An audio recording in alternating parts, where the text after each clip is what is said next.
আর এখানে আপনাদের দেখাতে পাচ্ছি এখানে তো বিরিয়ানি পরপর পার্সেল করছে, আর এখানে রয়েছে কিন্তু হিউজ কোয়ান্টিটির লাচ্ছা পরোটা, তাই তো দাদা?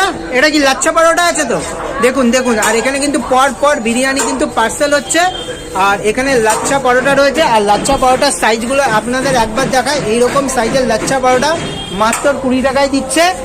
আর এখানে কিন্তু স্যালাড কিন্তু কাটা রয়েছে, আর এখানে ভাই কিন্তু একের পর এক কিন্তু বিরিয়ানি কিন্তু পার্সেল করেই যাচ্ছে। দেখুন করতে করতে হাড়ি প্রায় অর্ধেক শেষ, তাই তো? পুরো শেষ হয়ে যাবে নাকি? একদম। দেখুন দেখুন, মিনিট 15-20 মধ্যে এইরকম কতটা চালের বিরিয়ানি ছিল আজকে? একদম। কতটা চালে? তোমার এটা এই হাইটা ছিল 16 কিলো। 16 কিলো, তাই তো? মানে চিকেন বিরিয়ানি অর্ডার ছিল, তাই তো? মানে মানে আপনাদের এখানে যদি কেউ অর্ডার দেয় আপনারা আলাদা করেও বিরিয়ানি বানিয়ে দেন, তাই তো? তাদের জন্য স্পেশাল মানে